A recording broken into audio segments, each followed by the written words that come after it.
Welcome to 46 Overland Adventures. Join us as we take a trip back to 2021 and take a look at the highlights from our trip to Colorado. This is our first experience with the idea of overlanding, and as you'll notice throughout this that the rigs and our equipment were very basic, almost stock for the most part. There's a lot of lessons we learned through here and have been making slow changes pretty much every trip since.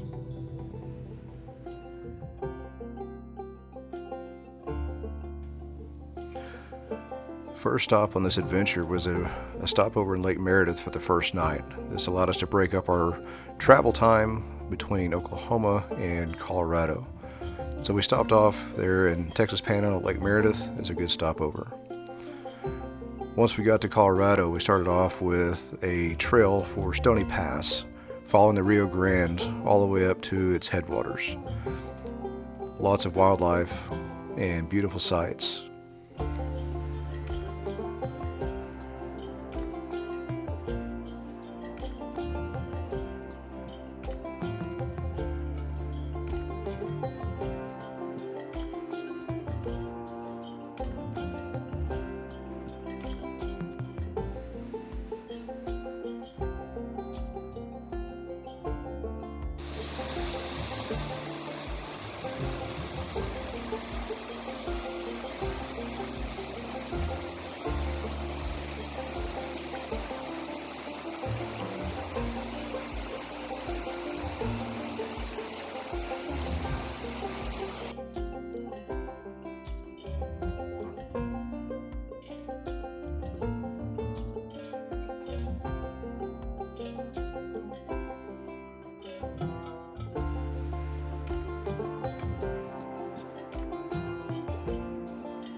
Also, as a side shoot off of the Stony Pass Trail is the Kite Lake or Bear Creek Trail. Highly recommend if you get a chance to go up that way.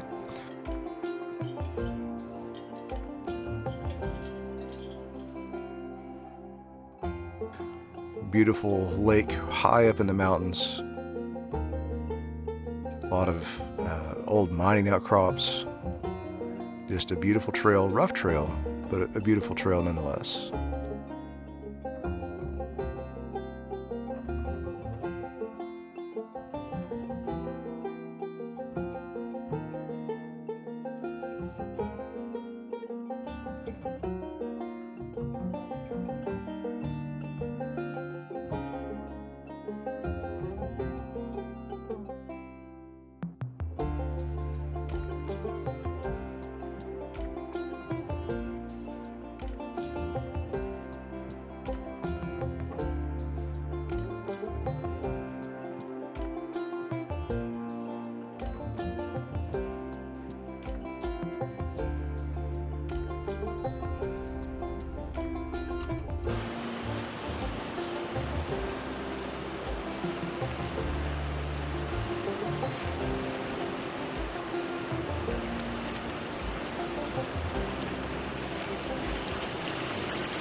After making it over Stony Pass and before heading into Silverton, we took a side trail and came across two abandoned mines, the Gary Owen mine and then the much bigger Buffalo Boy mine.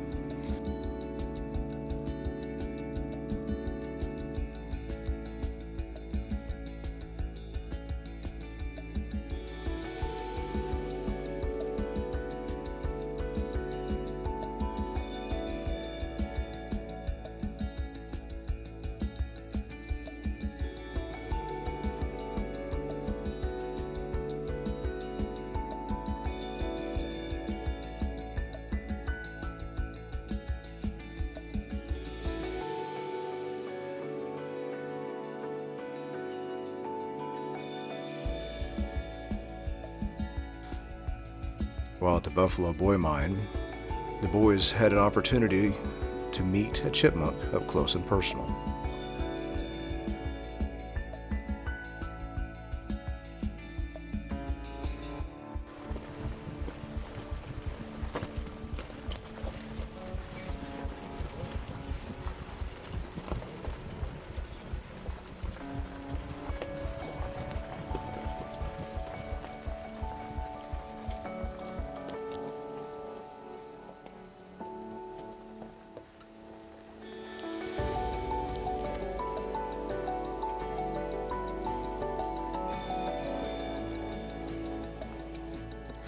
After taking some time to look around the town of Silverton and stop in for a bite of lunch, we continued on our adventure to the Ophir Pass Trail.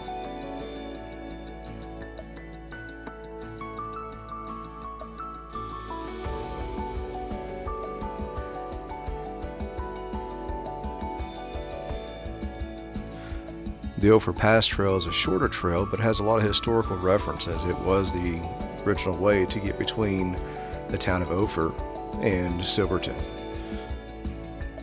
So the historical town of Ophir still exists today, so make sure you observe the signs when you make it through there.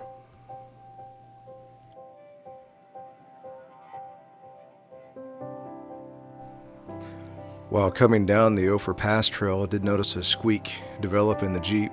I was afraid it was a U-joint, so we had to find a place in Telluride to have it looked at. Wound up just being lug nuts on a rear tire that had tried to come loose.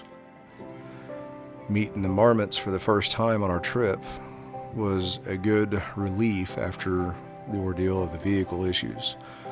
We then found a campsite at Alta Lakes with a beautiful sunset casting on to the side of the mountains. The next morning, after drying out, we headed back into Telluride to begin the Imogene Pass. From Imogene Pass, we had several looks at the Black Bear Pass and the Bridal Veil Falls that are adjacent to it.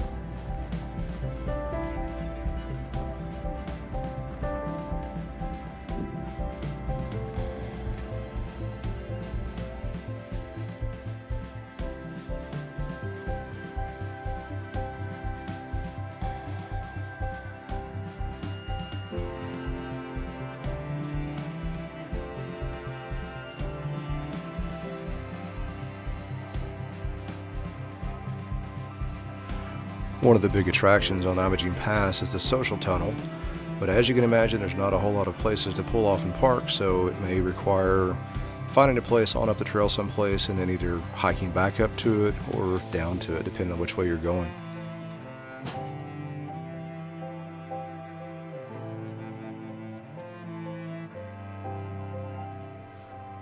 If you're going from Telluride up Imogene Pass, the first mine run you'll come to is the Smuggler Union Mine.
Gs.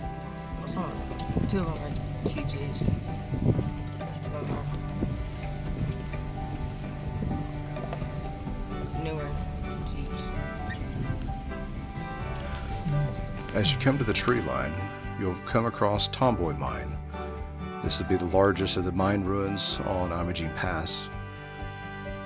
There's a lot of old footings, big pieces of equipment, and just a lot of strewn debris around, even glass bottles and jars that you can find down by the stream that's rolling through the site.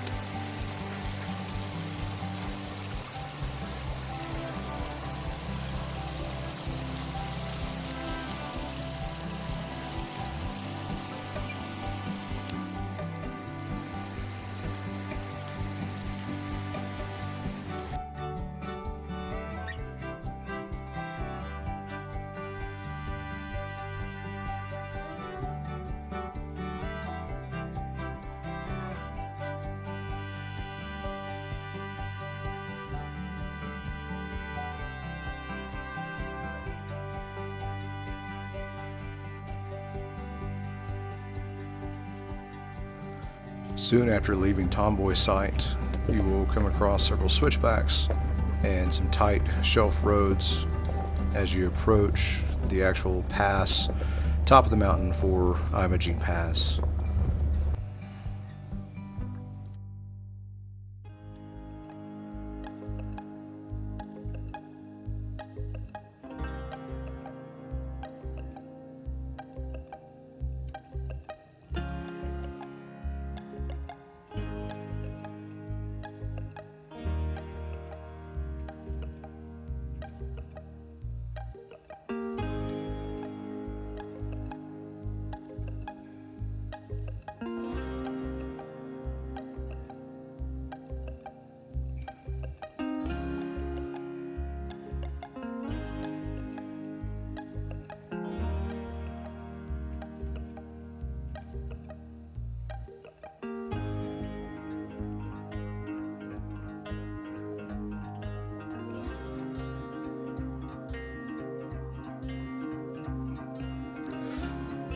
Once leaving the pass for Imogene on the way back down, there are still some narrow shelf roads, but the roads are in general much wider, a little bit easier to travel, plenty of places to be able to pull off and take some good scenic photos, as well as just explore on the way down without having to block traffic.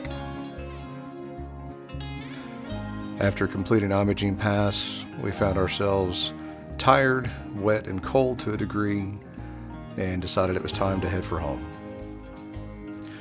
Remember to take time to look back on your adventures and the memories made. Thanks for watching.